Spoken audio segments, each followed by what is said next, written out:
दोस्तों इस वीडियो में बात करने वाले हैं Nifty, bank Nifty, fin Nifty के बारे में। और जो वर्ल्ड मार्केट्स में अगर आप देखोगे यहाँ पर त्राहिमाम हो रखा है, बिल्कुल सारे मार्केट यहाँ पर गिरे हुए हैं। इसके पीछे का क्या रीजन है, ये पूरा डिस्कशन करने वाले हैं। और ये हमारे मार्केट कहाँ पर बॉटम बना सकते हैं, इसके बारे में पूरा डिस्कशन यहाँ पर करने वाले हैं। क्योंकि अगर आप देखोगे ये पहले तो आपको ये समझना है कि ये प्रॉब्लम हमारे देश की है या किसी वर्ल्ड मार्केट्स की है या किसी पर्टिकुलर इंडिविजुअल कंट्री की प्रॉब्लम है जिसकी वजह से हमारे मार्केट्स या पूरे वर्ल्ड की मार्केट्स गिर रहे हैं। तो ये चीज़ समझनी बहुत जरूरी है। तो इसके बारे में डेफिनेटली हम यहाँ पर क्या करने वाले हैं, डिस्कशन करने वाले हैं।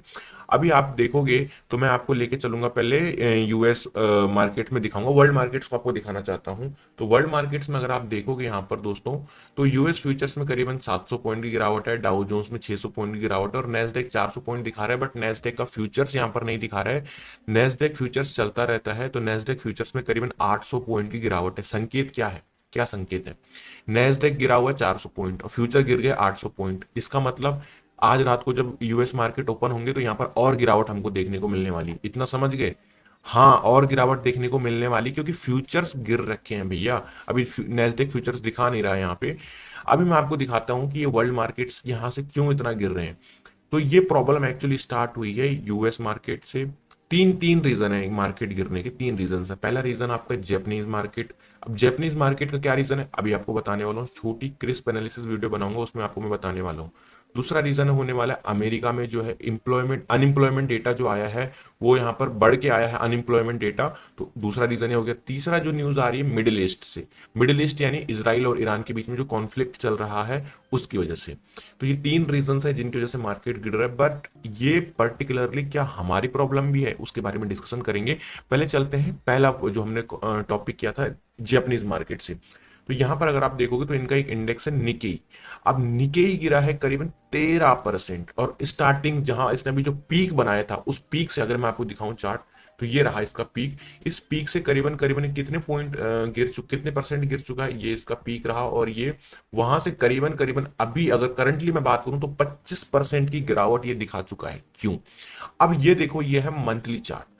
मंथली चार्ट में अगर आप देखोगे, निकेई की मैं बात कर रहा हूं, तो ये क्या करते थे, मैं आपको एक देसी लैंग्वेज में समझा रहा हूँ। इतनी मैं टर्म्स एंड उसमें नहीं जाऊंगा, टर्म्स एंड कंडीशंस में नहीं जाऊंगा कि आपको पूरा ब्रीफ में समझाऊं, क्योंकि हमारी वीडियो मार्केट एनालिसिस की है। तो यहाँ पर क्या था, जो जापानीज लोग थे ये बड़े होशियार होते थे। इन्होंने क्या किया था कि ये बात है सन 1990। अब 1990 में देखो, तब इसने हाई बनाया था और अब ये हाई बना रहा है करीबन करीबन कितने साल बाद, करीबन 34-35 साल बाद ये अपने हाई पे पहुंचा है। तो अब क्या है इसका रीजन, मैं अभी आपको बताता हूं। तो ये लोग क्या करते थे कि अपनी करेंसी को स्टेबल रखते थे, करेंसी को अपना डेप्रिशिएट करते थे। अब इसको कुछ तो इसकी टर्मिनोलॉजी होगी, इतना मैं डीपली नहीं जा रहा हूं अंदर, बट अपनी करेंसी को एकदम स्टेबल रखते थे, उसको थोड़ा डेप्रिशिएट करते थे। बिकॉज अगर करेंसी इनकी थोड़ा मतलब सस्ती होगी तो जो बाहर की कंट्रीज होगी उनको इंपोर्ट एक्सपोर्ट करने में यहाँ पर बेनिफिट होगा, उनको सस्ता पड़ेगा। इस चक्कर में क्या हुआ कि इनका मार्केट यहाँ से बन गया रॉकेट। ये बात है 1980-1982 की। मार्केट इनका भागता गया बहुत बुरी तरीके से। फिर यहाँ पर यूएस में जो है प्रेसिडेंट बने बिल क्लिंटन या आई थिंक कोई और था। अब इतना मैंने कहा डीप में नहीं जाऊंगा, कोई प्रेसिडेंट बना। तो उन्होंने देखा कि यार ये जापानीज लोग तो बड़े होशियार है, ये कुछ अलग तरीके से ही मार्केट को अपने बढ़ाए जा रहे हैं, अपनी करेंसी को तो बढ़ने नहीं दे रहे हैं। अब करेंसी को बढ़ने नहीं देंगे तो करेंसी सस्ती रहेगी तो लोगों को इंपोर्ट एक्सपोर्ट करने में मतलब इजी रहेगा उनके लिए, थोड़ा सस्ता पड़ेगा उनको। तो फिर उन्होंने जापान पे है कुछ सैंक्शन लगाए। और उसके बाद सैंक्शन लगाने के बाद उनको कुछ कहा गया कि भाई आप अपनी करेंसी को अब बढ़ाइए। तो जब उनको यहाँ पर सैंक्शन लगे और उनको करेंसी बढ़ाने को कहा गया तो वहां से इनके मार्केट मतलब बहुत अच्छी तरीके से फॉल किए। और अब 34-35 साल बाद इनके मार्केट अपने ऑल टाइम हाई पे पहुंचे हैं। अब यहाँ पर क्या हुआ है, जब अपने ऑल टाइम हाई पे पहुंचे तो फिर से क्या हुआ, करेंसी यहाँ पर जो है इनकी बढ़ने लगी। अब इन्होंने क्या किया, अपने इंटरेस्ट रेट बढ़ाए। किसने? जापानीज लोगों ने, अपने इनके सेंट्रल बैंक ने जो इंटरेस्ट रेट बढ़ाए, जिससे क्या है, और बहुत सालों बाद इंटरेस्ट रेट बढ़ाए, बहुत सालों बाद, तो डेफिनेटली असर तो पड़ना ही था। इनके मार्केट शुरू हो गई गिरना। दूसरा रीजन मैंने आपको बताया था कि यूएस मार्केट में जो अनएम्प्लॉयमेंट का जॉब डेटा आया है वहां पर रिक्वायरमेंट थी 1.75 लाख जॉब्स की, लेकिन इनको दी गई है 14 1,14,000 के आसपास जॉब दी गई हैं। तो वहां से दूसरा कंसर्न और मिडिल ईस्ट से। तो ये तीन चीजें जो है मार्केट को यहाँ पर डरा रही हैं। ज्यादा यहाँ पर डरा रही है वो है यूएस मार्केट से, कि रिसेशन वहां पर आ सकता है। वहां पर अगर रिसेशन आएगा तो भाई वो पूरे होल वर्ल्ड में जो है रिसेशन यहाँ पर थोड़ा थोड़ा अपना इम्पैक्ट डाल सकता है। लेकिन यहाँ पर बात आ रही है इंडिया की, क्या इंडिया पे असर डालेगा? इंडिया पे इसका असर डालना थोड़ा सा मुश्किल है। रीजन मैं आपको बताता हूँ। क्योंकि इंडिया की प्रॉब्लम नहीं है ये कि इंटरेस्ट रेट बढ़ गया, अनएम्प्लॉयमेंट का डेटा आ रहा है, ये वो, ये इंडिया की प्रॉब्लम नहीं है। तो जब वर्ल्ड मार्केट्स गिरे हैं तो साथ ही साथ हमारे मार्केट को भी गिरना है। लेकिन क्या लॉन्गर टर्म में हमारे मार्केट गिरते रहेंगे? ऐसा मुझे अभी नहीं लगता है कि हमारे मार्केट गिरते रहेंगे। हाँ, हो सकता है कि वो भाई 1,000 पॉइंट गिर जाए तो हमारे 200 पॉइंट गिरे, वो 10,000 पॉइंट गिर जाए तो हमारे 2,000 पॉइंट गिरे। तो इस तरीके से डेफिनेटली यहाँ पर मार्केट में ये साइकिल चलती रहेगी। लेकिन बहुत बड़ा कोई कट यहाँ से मतलब हम जीरो हो जाएंगे, ऐसा कुछ नहीं होगा। जितनी तेजी से शार्प नीचे गिरावट हुई है उतनी तेजी से शार्प ऊपर के लिए रिवर्सल भी आएगा, इसके लिए आप रेडी रहना। तो ये जो है कॉन्सेप्ट में जो आपको समझाना था, आई होप कि आप समझ गए होंगे। अब चलते हैं ट्रेडिंग के लेवल्स पे, क्योंकि ट्रेडिंग लेवल्स यहाँ पर ज्यादा डेफिनेटली नहीं होंगे, क्योंकि मार्केट में वोलेटिलिटी बहुत ज्यादा बढ़ चुकी है। अगर हम बात करें यहाँ पर इंडिया विक्स की, तो इंडिया विक्स कब गया था 20 पे, पता है? नहीं पता है? पता कहाँ से होगा जब आप ट्रेडिंग तो करते हो लेकिन ध्यान नहीं देते हो। अब आप देखो इंडिया विक्स कब गया था ऊपर, जब आपका ये बजट अनाउंस होने वाला था, उसके बाद क्या तेजी से गिरा।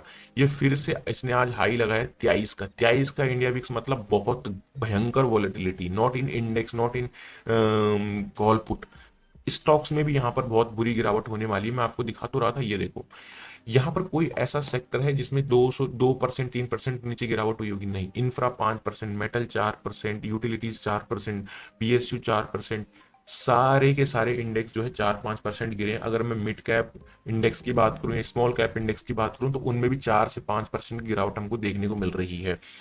तो जिन कंपनीज के रिजल्ट अच्छे आ रहे हैं वो की कोई प्रॉब्लम नहीं है, वो उसी तेजी से जिस स्पीड से गिरे उसी स्पीड से रिकवर भी करेंगे। बट जिनके रिजल्ट अच्छे नहीं आ रहे और बुल मार्केट की तेजी में वो जो है मतलब फायदा उठा रहे थे तेजी का, तो उनके बढ़ने के चांस थोड़ा सा कम होंगे। तो अगर आपके पास कोई ऐसी कंपनी है जिनके रिजल्ट अच्छे नहीं पोस्ट कर रही हैं बट बढ़े जा रही थी, तो वो अब खतरे की घंटी आपके लिए बन चुकी है, तो आपको उनसे निकलना होगा।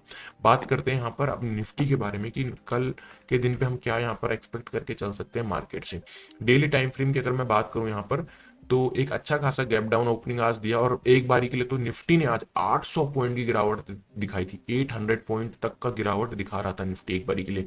हालांकि अब तो रिकवर होकर 600 पॉइंट के आसपास आ गया है। लेकिन अब मैं आपको थोड़ा सपोर्ट्स की बात कर रहा हूँ कि अब कौन कौन से जो है मेजर सपोर्ट रहने वाले हैं निफ्टी के। निफ्टी का जो मेजर सपोर्ट हमको यहाँ पर अभी दोस्तों दिखाई पड़ रहा है, दैट इज द 24,000। तो 24,000 से अगर आप देखोगे आज इसने कहीं ना कहीं एक रिवर्सल ऊपर के लिए लिया है, और ये है भी सपोर्ट। क्यों है? क्योंकि एक राउंड नंबर है, तो राउंड नंबर कहीं ना कहीं करता है एक सपोर्ट की तरह काम और एक रेजिस्टेंस की तरह काम करता है। तो अब यहाँ पर बाइंग सेलिंग में तो बहुत सभी हाथ कांप रहे हैं, कोई करेगा नहीं बिल्कुल, लेकिन मेरे वीडियो बनाने का एक रिस्पॉन्सिबिलिटी की लेवल्स आपको बताना है। तो मुझे ऐसा लगता है कि कल भी अगर गैप डाउन ओपनिंग होती है, आप ध्यान से सुनिएगा ये बहुत इंपॉर्टेंट है, if market open gap down tomorrow, और गैप डाउन ओपनिंग के बाद तो कुछ नहीं करना है, ना तो सेलिंग करनी है ना बाइंग करनी। सेलिंग करोगे तो एकदम से ऊपर के लिए रिवर्सल आ जाएगा, और अगर यहाँ पर बाइंग करोगे तो यहाँ से कोई गारंटी नहीं कि मार्केट ऊपर जाएगा, नीचे भी आ सकता है। सो क्या किया जा सकता है इन केस अगर मार्केट गैप डाउन ओपनिंग होता है, हमको चुपचाप करके वेट एंड वॉच करना है। वेट एंड वॉच करेंगे, और जैसे ही मार्केट 24,000 के ऊपर होल्ड करने लगता है, अब यहाँ पर बात आती है जो कंजर्वेटिव ट्रेडर है वो तो चुपचाप करके बैठ जाओ शांति से अभी कुछ दिन के लिए।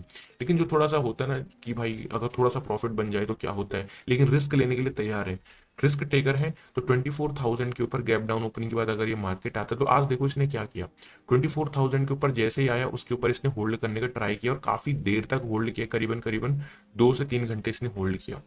कहीं कल अगर यही सिनेरियो बनता है तो मार्केट में ऊपर आएगा, ऊपर जाएगा नहीं जाएगा ये तो किसी को नहीं पता, लेकिन अगर इस लेवल के आसपास रहता है तो एक शॉर्ट कवरिंग मूव हमको ऊपर की तरफ देखने को मिल सकता है। पर सिनेरियो क्या है, गैप डाउन ओपनिंग के बाद अगर रिवर्स करता है और 24,000 के ऊपर होल्ड करने लगता है, तो इस तरीके से जो है मेरा फर्स्ट यहाँ पर बाइंग लेवल रहने वाला है, और एक ही बाइंग लेवल रहेगा, और इसी तरीके से जो मैं प्लान करूंगा। इसके अलावा भी कोई प्लानिंग की भी नहीं जा सकती, क्योंकि इंडिया वीक्स अभी अपने पीक पे चल रहा है। बात करते हैं निफ्टी में सेलिंग साइड की।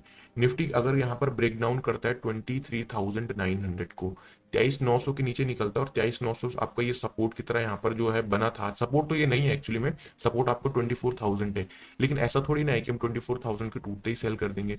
हमको एक कंफर्मेशन चाहिए और कंफर्मेशन देगा 23,900।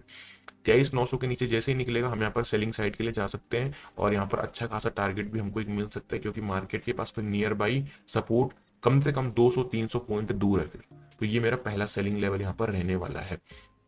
दूसरी चीज यहाँ पर ये आती है कि in case gap down open ज्यादा नहीं हुआ कल, क्योंकि आज काफी ज्यादा गैप डाउन ओपन हो गया है और कल मार्केट फ्लैट ओपनिंग के आसपास हुआ और सीधा एक बाइंग आ गई, क्योंकि आ सकती है जिस हिसाब से गिरा है उस हिसाब से बाइंग भी आ सकती है। तो फिर हमारे लिए 24,300 का जो लेवल है 24,300, ये लेवल एज अ रेजिस्टेंस की तरह काम करेगा और मैं इसको एज अ सेलिंग लेवल की तरह यहाँ पर प्रेफर करूंगा अपने लिए। तो ये रहेगी मेरी कल की प्लानिंग निफ्टी में। बात करते हैं बैंक निफ्टी के चार्ट पे। बैंक निफ्टी के चार्ट को एक बार पहले हम डेली टाइम फ्रेम पर विजिट करेंगे। डेली टाइम फ्रेम पर देखना जरूरी है, क्यों? क्योंकि यहाँ पर जो है एक अच्छी खासी गैप डाउन ओपनिंग हमको देखने को मिली है। अब सपोर्ट भी देखना है ना, तो सपोर्ट देखिए, इसका जो मेजर सपोर्ट था बैंक निफ्टी के जिसकी हम बात कर रहे थे वो था 50,000। वैसे अगर अच्छा एक चीज अच्छी ये भी हुई है कि इसने 50,000 के ऊपर भी क्लोजिंग दी है, 50,000 के नीचे क्लोजिंग नहीं दी है। तो इन केस अगर मार्केट 50,000 के नीचे क्लोज हो जाता तो फिर हमारे लिए बहुत मतलब कॉम्प्लिकेटेड हो जाता लेवल्स को निकालना, लेकिन अभी थोड़ा सहूलियत है क्योंकि 50,000 के ऊपर भी होल्ड कर रहे हैं। फिर बैंक निफ्टी के पास अब मल्टीपल सपोर्ट्स हैं, अगर आप देखोगे इसके पास एक सपोर्ट और है 49,400 के पास, यानी कि यहाँ से 600-700 पॉइंट दूर एक और स्ट्रॉन्ग सपोर्ट है बैंक निफ्टी के पास। तो अभी यहाँ पर अगर हम बात करते हैं छोटे टाइम फ्रेम पर, जिस हिसाब से कैंडल बनी है, जिस हिसाब से गिरा है, उस हिसाब से रिवर्सल के चांस भी यहाँ पर ऊपर के लिए मार्केट में देखने को मिल सकते हैं। बात करते हैं 30 मिनट के टाइम फ्रेम पर कि अगर अपॉर्चुनिटी मिलती है तो किस तरीके से यहाँ पर मार्केट में ट्रेड करके हम चल सकते हैं। सो ये कुछ यहाँ पर मेरा जो है प्लान रहने वाला है बैंक निफ्टी में। फर्स्ट ऑफ ऑल मैं बात कर लेता हूँ बाइंग लेवल्स की। तो बैंक निफ्टी में दोस्तों अगर कहीं हमको 50,300, 50,300 सपोर्ट में, कल मैं यहाँ पर बैंक निफ्टी में इंटरेस्टेड नहीं हूँ, मे बी बहुत सारी चीजें होती हैं। तो जब ये 50,300 के ऊपर निकलता हुआ मुझे दिखाई पड़ेगा, यानी कि यहाँ अब कैसे, in case gap down opening, जैसे कि हमें संकेत दिखाई पड़ रहे हैं, गैप डाउन ओपन होता है बैंक निफ्टी और ऊपर आता है और फिर 50,300 को ऊपर के लिए निकालता है, इस लेवल को ब्रेकआउट देता है ऊपर के लिए, तब हम यहाँ पर ऊपर बाइंग के लिए जा सकते हैं, हमको एक शार्प बाइंग देखने को मिल सकती है, पहला रीजन। दूसरी चीज, अगर bank Nifty gap down open ना होके फ्लैट ओपन होता है और फ्लैट ये छोटा मोटा गैप डाउन होता है और उसके बाद भी 50,300 को ऊपर के लिए निकालता है, तो भी हम यहाँ पर बाइंग साइड के लिए बैंक निफ्टी को देखने वाले हैं। तो दो तरीके से बैंक निफ्टी को हम बाइंग के लिए देखेंगे। बात आती है सेलिंग, बड़ा सिंपल है बैंक निफ्टी में। सेलिंग साइड का हमारा जो सिंपल लेवल रहने वाला है वो होगा 49,850।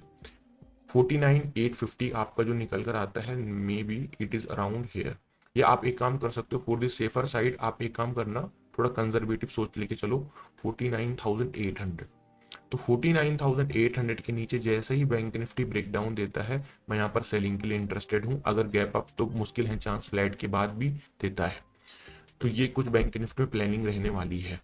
बात करते हैं यहाँ पर फिन निफ्टी इंडेक्स के बारे में। Now let's talk about the fin Nifty. और फिन निफ्टी में क्या है इंटरेस्टिंग है? इंटरेस्टिंग कुछ नहीं है, जो चार्ट बैंक निफ्टी का दिखाई पड़ रहा है वही फिन निफ्टी का है। फिर भी मेरा रिस्पॉन्सिबिलिटी, मैं आपको डेली टाइम फ्रेम पर दिखाऊंगा। तो अगर आप देखोगे तो ज्यादा कुछ फॉल अभी हुआ नहीं है हमारे मार्केट, इतनी हमारे मार्केट में कंसर्न वाली बात है नहीं, लेकिन जो स्मॉल कैप और मिड कैप के इंडेक्स गिरे हैं ना, उनसे जो लोगों के पोर्टफोलियो में स्टॉक है वो दिक्कत में होंगे लोग।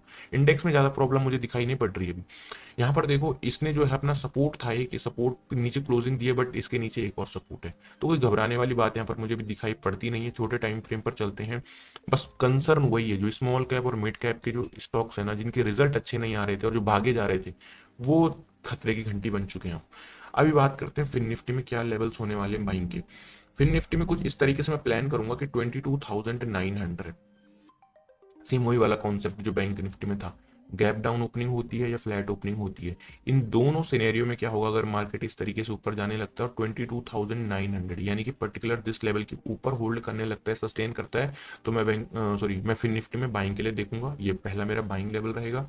दूसरा, इन केस अगर फिन निफ्टी की मैं बात कर रहा हूँ, फिन निफ्टी में अगर मुझे सेलिंग करनी है तो मैं किस तरीके से सेल करके चलूंगा।